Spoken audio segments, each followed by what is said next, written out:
Yo, what is going on YouTube? It's your boy Dan, aka aDrive. Everybody guys, week 11 of the P4G. The Minnesota Vikavolts are taking on the Mewtwolouse FC and coach Prof FX. Should be a pretty fun matchup today, guys. He's one of the top teams in the league. He's sitting at 7-3 and we are 8-2, so this could really have some serious playoff implications. Well, maybe not so much, but maybe it changes the shifting of the standings. But we definitely want to win. We want to keep the streak alive, and we're doing good. We mixed up the team a lot. So check out the team builder, guys. We're bringing Rhesus for the first time. We got the homie Moltres Fox coming in, making hopefully some solar beams happen, and we're gonna have a good time, man. So you see what I predict on his screen, what I think he's gonna bring. I got a question today. What is your favorite Rotom form? If you guys don't know, WBE starts tomorrow, so you guys get excited for that. World Battle Entertainment, my draft league, is gonna be starting tomorrow. We take on Crimson Seabad, which is gonna be pretty intense, but I did draft Rotom Wash, one of my favorites. What Rotom form is your favorite to use in competitive battling? Let me know. Hit that like button down below, subscribe if you're new. Let's have some fun. Let me get connected with Prof FX, and let's make it happen.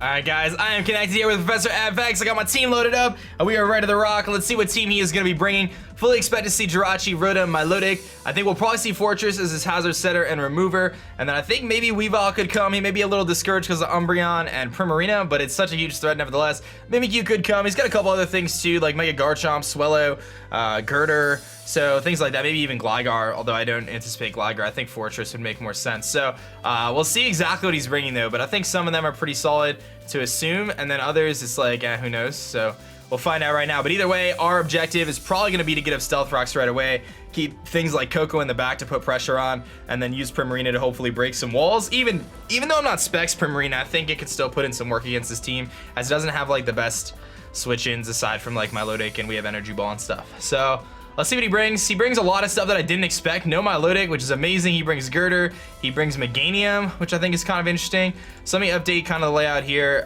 He brings a lot of different stuff, actually. So I know Girder has been really effective for him, though, this season. So he may have kind of like leaned towards that. Does bring Mimikyu. Does not bring Fortress, though. Brings Meganium. So again, like, this is like good news for me, because he really has no way to stop my hazards. Yeah, Jirachi, Rotom, Girder, Weavile, Mimikyu. Yeah, I think I got everything. So he's got Meganium, and he's got no Fortress, but instead he brought Girder. Okay, so I really like my lead on Bronzong here, just to set up Stealth Rocks. Again, I talk so much about that Rotom and how big of a problem it is, so I definitely want to bring my Rotom to kick things off, or my Bronzong to kick things off, set up Stealth Rocks. He has no way to stop them.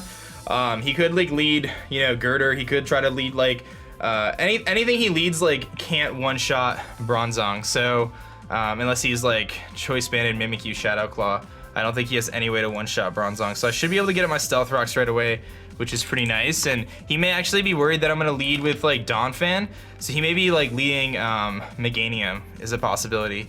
So, but yeah, even like Shadow Claw from an Adamant Life Orb, Mimikyu doesn't one-shot my Bronzong set. So not particularly like super concerned, and you know, Bronzong does have heat proof to take on the overheat from Rotom. So the Girder is actually like a little bit of a problem, but I have knockoff on Donphan, so he's gonna lead Kurogu, which is gonna be what? That is gonna be his Jirachi. So he's gonna try to set up Stealth Rocks right off the bat. I'm really not too concerned about it because my Bronzong can set up Stealth Rocks. Like, he might have Taunt or something, but I have Shadow Ball and stuff, so I'm just gonna hit Stealth Rocks here. I'm not gonna overpredict anything. I just want to get my rocks up. If he wants to get his up, I can spin his away.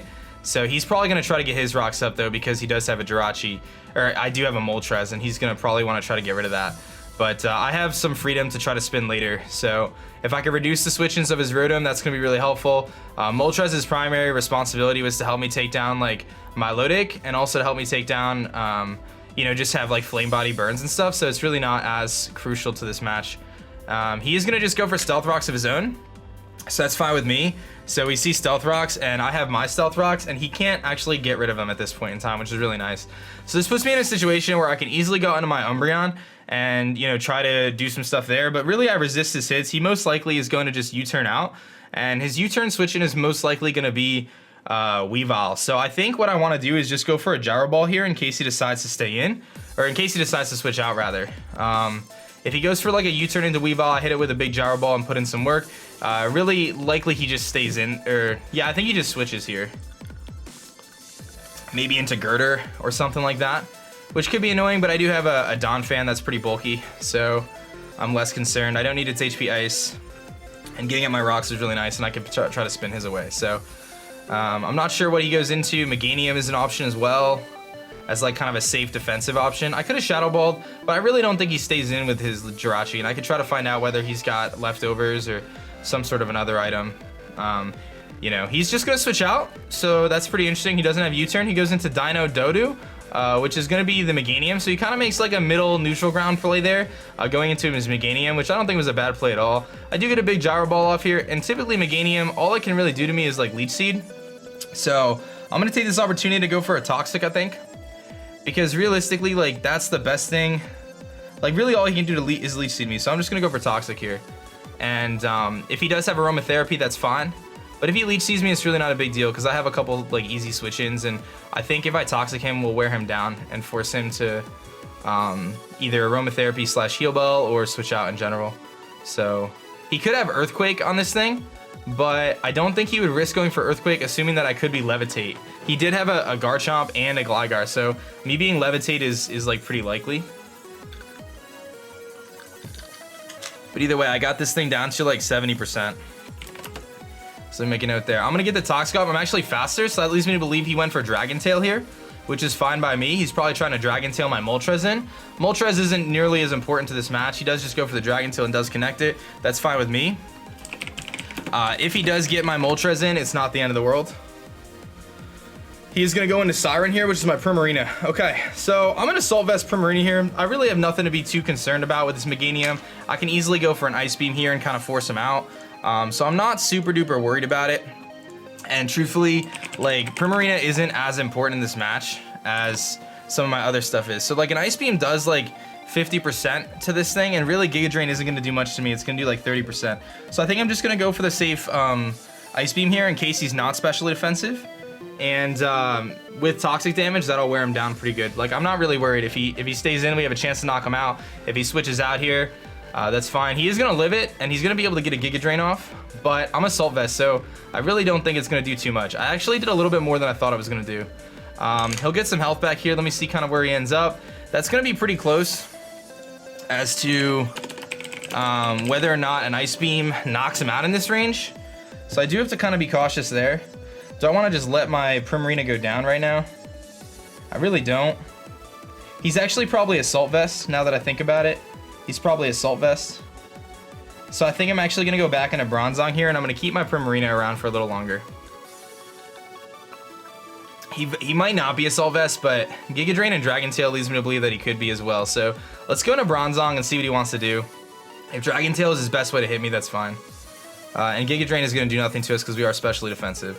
He actually goes for Petal Blizzard here instead, so he goes for a little bit more high damaging move, trying to get the knockout, and that's fine with me because that does kind of further my suspicions that he might be, indeed, you know, be a Salt Vest. So I'm in a situation now where he really can't do much. Like, he's kind of forced to just let this thing go down.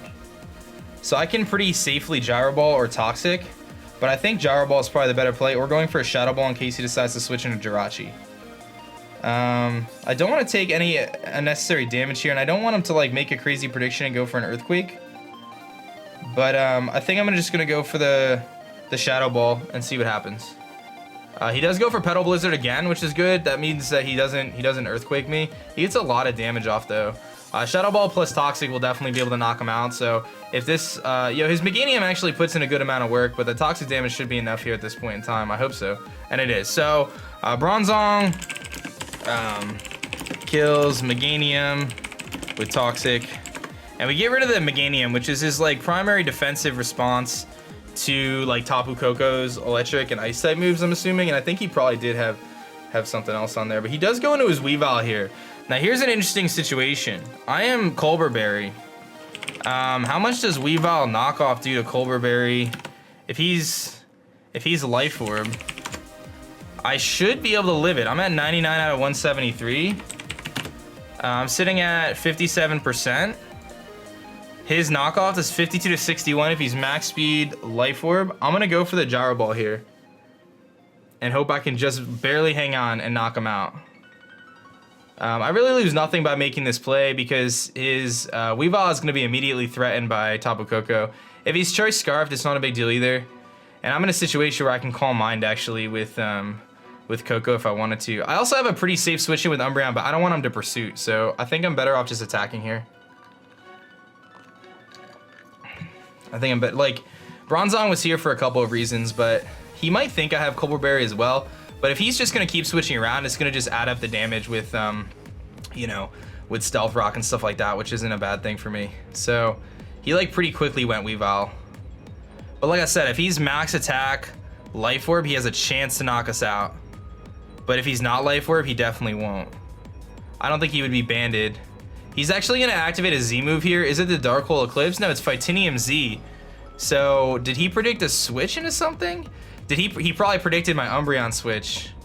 He's got the Phytinium Z low kick. I don't know if this kills. It's a neutral hit. It may kill though. I'm not sure how much like Phytinium Z low kick does. Let's find out right now. But he just wasted a Z crystal, which is nice. Come on, hang in there, Bell. Ah, I cannot hang in there. I gotta look at that calc actually. Low kick. I'm surprised that, I mean, I know I'm heavy, so that's probably it. But, oh, dude, he got a huge damage roll. Oh my goodness, dude. He got the damage roll of the century right there. He really did. He really got the damage roll of the century there. That's pretty brutal, man. It was 43 to 51, and if he was adamant, it's 47 to 56. I'm at 57. I have no idea how that killed then, actually. Unless it was Brick Break instead of... Did he run Brick Break instead of Low Kick then? Like Brick Break? I have no idea how that killed, actually. I have no idea how that killed. I'm really confused. Like, I don't see how under any circumstances that kills, but that's okay. At least I know that, at least I know kind of that he was Phytinium Z. I don't know what other fighting moves this thing gets, but I was very surprised there. Weavile, let's see, does U-turn knock him out at this range? U-turn may knock him out at this range. Pretty sure he lets his Weavile, like he doesn't kill his Weavile. So I'm just gonna go into Blackhawk here and U-turn. It should knock him out. It's a higher chance to knock him out than not, and I know I'm faster, so I'm just gonna U-turn out here with Blackhawk. But dude, I can't believe that killed. I don't understand how that killed actually. So I'm a little confused, but that's okay. We're just gonna U-turn. There's really no reason not to. So he's got what? I'm like really confused as to how that killed. The calc says I should have lived it. I don't know if it was a crit. Maybe I didn't see it was a crit because I was so distracted. I have a tendency to turn away. I have no idea how that could have killed. Because even adamant low kick wouldn't have killed with fighting all out pummeling. I don't understand. I'm a very confused individual. I don't think this thing gets any other fighting moves aside from Brick Break. I guess I'll look right now. Unless there's like something I just missed. I'm really confused. I mean, I'm not gonna get hung up on it. It's all good, but... So now he's got a tough decision to make here. Does he stay in? I mean, I just go to Umbreon anyway, so... Could be Revenge. Revenge is a fighting move. Brick Break. Low Sweep. It wouldn't have been Low Sweep. Brick Break does more. Counter. Yeah, I don't know, man. I don't know. It wasn't special, so I don't know. I don't know how that killed, because he would have had to been adamant. And even if he was adamant, max attack, the calc says I live, so I don't know. It had to have been a crit, I guess. It's all good, dude. Whatever. It stinks though, because I would have knocked out the Weavile, but it's okay. Or it was an absolute max roll. I don't know. He's gonna switch out, so I get momentum with U-turn here. He probably goes Rotom or Girder. He goes into the thing, which is what, Girder. He goes into Mimikyu, that's just great, because I just broke his disguise, like right off the bat. I appreciate that. That's very nice. Definitely break his disguise here. He's actually Rocky Helmet Mimikyu too, which is kind of interesting. But that's fine. That leads me to believe he's like a more defensive set. I can pretty safely go into, and he sees I'm Life Orb, which is a bummer. So I actually took a lot of damage there, but that's okay. I mean, I can go into Luna. I think Rhesus is probably the better play though. I don't want to go into Phoenix because I have the hazards I'm dealing with right now. So Earthquake is pretty safe, and I can also knock off and get rid of his item, which is nice. So I think I'm gonna go to Rhesus here just because I know I'm like gonna be able to take any hit from him and stuff. So Rhesus makes his debut. I do want a Rabbit Spin, but I can't at this point in time. And I am leftover, so I don't really think there's much Mimikyu can do to me. That was very interesting. That was very interesting though. And Weavile's gonna be at 75%, which is nice. I think I just knock off here and get rid of his Rocky Helmet, because if he goes into Rotom, I get rid of whatever item that thing has. He probably predicts the Earthquake here, but I think going knockoff plus Earthquake will ensure the KO anyway. And I get rid of his Rocky Helmet. I don't want to Earthquake here and then have him go Rotom. So, because like Earthquake is probably my obvious play. And Earthquake would knock him, potentially knock him out at this range if I'm max attack. He could be defensive though, so. I'm actually glad I kept Primarina around though for Girder. I think that was important. I almost kind of didn't really think about that, but. I'm also at full right now, so if he wants to go to Rotom, he can't one-shot me, and I should be able to get a Rapid Spin off, which is going to be pretty important. He still does have his Jirachi, which is definitely annoying, but I have Umbreon, which should be able to take on Jirachi no matter what he does, unless he's like a Calm Mindset, but even that shouldn't matter, because he's Stealth Rock, so I don't think he's Calm Mind. He's probably like standard Stealth Rock with like Iron Head and stuff to try to flinch. So he's going to actually have the Wood Hammer on his Mimikyu, which is something I didn't really think of, to be honest. That does a tremendous amount of damage, actually, and that was a mistake on my part for not thinking of Wood Hammer. So I just kind of misplayed pretty hardcore. Knockoff's going to come off here and almost knock him out. I lose the Rocky Helmet, but I have him in a situation where I can Ice Shard him at least and knock him out. So Knockoff did more. I would have been better off Earthquaking. He's probably going to Shadow Sneak. I'm going to Ice Shard just to be safe, though. He doesn't have really any reason to save this thing because of Stealth Rock damage and priority and stuff. So I think he just lets it go down, but I don't know if he has Shadow Sneak or not. But pretty interesting to see the Wood Hammer there. I kind of forgot that this thing got that, but that was good prep on his part, and it did a lot to us. So, you know, I really want to get a Rapid Spin off for Moltres, because Moltres is kind of in a tricky situation, but his team is really slow at this point in time. So even if I can't do that, like I should still be able to get an Ancient Power off on the Rotom, which will allow us to weaken that thing further to allow him to be in Thunderbolt range for Coco. And then really the thing I need to be careful of is the Weavile Ice Sharding, but I still have an Umbreon at full health with Wish and Protect and stuff. So his really, at this point in the match, his only way to beat my Umbreon is with his Girder, from what I can see now. So because of that, I have to be like really cautious and just make sure that I have tools at my disposal to get rid of Girder. Because my team is actually relatively weakened. Like Coco's at half now. He'll be at half after Rocks. Like Rhesus is half. Primarina's weakened. Moltres is going to be weakened. So like we're definitely in a tough spot. But Ice Shard, he doesn't have Shadow Sneak apparently. Or he predicted me to predict something else. But Donphan picks up its first kill of the season. So Donphan kills Mimikyu with Ice Shard, which is actually really awesome. We get rid of Mimikyu. And now it's in a situation where he could definitely revenge kill me with whatever he wants to go into, whether it's the Rotom or he tries to go in Girder. I think he goes Rotom here or Weavile. He actually goes Weavile, which is fine because that's going to just like further have him take more damage. This is a pretty safe switch, and I think for me to go into Umbreon. He's not going to low kick me, I don't think. And even if he does, I have Rock, like Wish and Protect and stuff. So I just don't want to allow him to go into his Girder for free. But I think at this point, it's worth me saving Donphan to stop him from Volt Switching. So I'm actually going to go into Luna here. He could go for a fighting move, but I think he has to go for like an Icicle Crash or something. We'll see what he goes for here, but I can pretty safely Wish against this thing. He goes for the Icicle Crash. He actually misses, which is kind of unfortunate. I'm going to go for a Wish right now, I think, because this will allow me to Wish and heal up something else on my team. Potentially Donphan. Because if he goes in a Girder here, which would be his like safe play, Donphan should be able to take like a Drain Punch from Girder. So he would have to like Ice Punch and make like a pretty bold prediction on the Girder, or on the Donphan switching. And then that'll allow me to Rapid Spin and free up my Moltres. He does switch out here. I could have Baton Pass for Momentum, but he's going to go into Gross Lulu, which is going to be his Girder. I'm going to get a Wish off here, and now I have to just determine whether Donphan can safely switch into Girder, really, under every situation here. Drain Punch isn't going to do a lot. Ice Punch, I don't even think Ice Punch is going to do enough to, like, kind of solidify the KO. Yeah, I don't think it does, so I'm at 81 out of 197. Let's see here. I'm going to take a little bit of damage. I'm at 40%. I think I can pretty safely live any hit he wants to go for here with Rhesus. So I'm going to go into Rhesus here and try to get this Wish back up to heal us up, and that'll allow me to put on knockoff pressure again. And again, keeping Luna around is important. If he knocks me out here, I still have Primarina the Moonblast, so it's not the end of the world. But I should be able to live any hit he goes for, even Ice Punch. He goes for Drain Punch. Should be able to live this no problem with Rhesus here. And I do live it with no problem. We're going to get some health back here with this Wish. This is going to be a big Wish.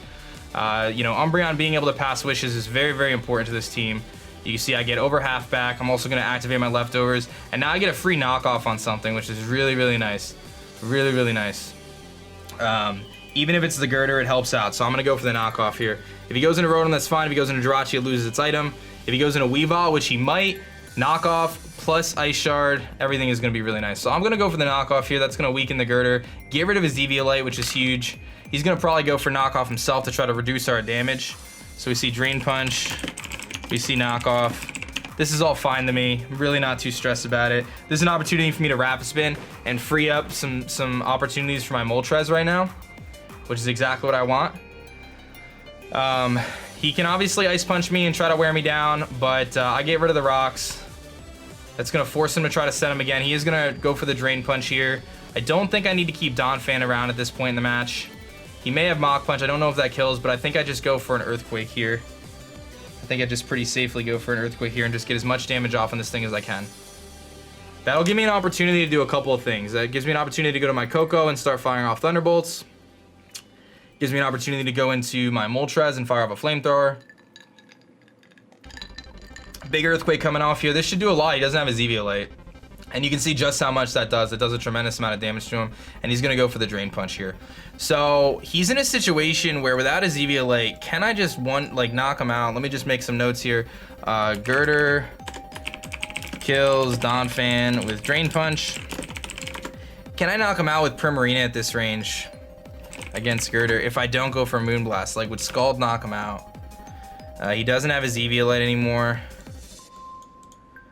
Scald should knock him out at this range. If he's max HP with a little special defense, Scald should easily knock him out. So I'm pretty safe to Scald here, I think.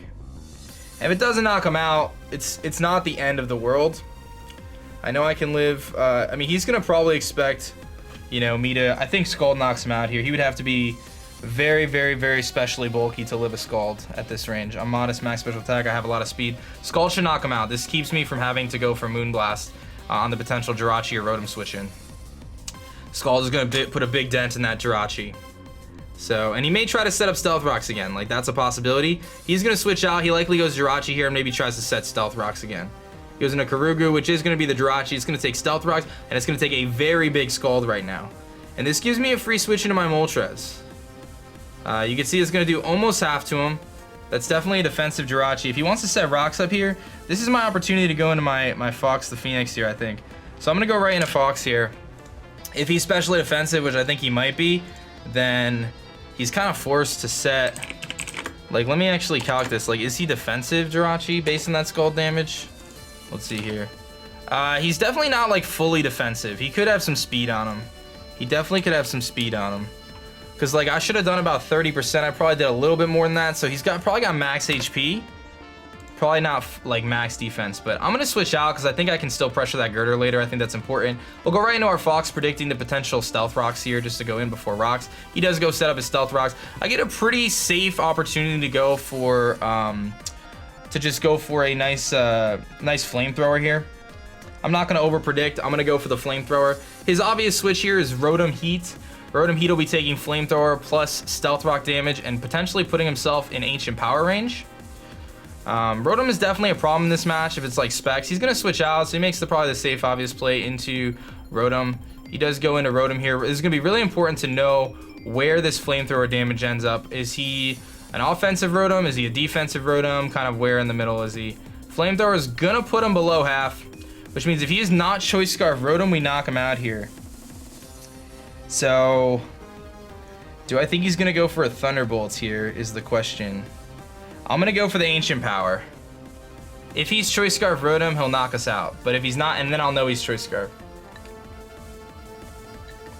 I still have a Tapu Koko to pressure him, so I'm not, and I know his Weavile can only Ice Shard me, and I still have Umbreon. And now that his Girder is weakened, I'm less concerned about that. So, especially with Primarina being able to pressure it. So I'm just going to Ancient Power here. This should knock him out based on the damage. I am faster. This should knock him out without really any issues. Ancient Power comes off, and it does pick up the KO. Do I get... Oh, I told you if we got the boost, this game was over.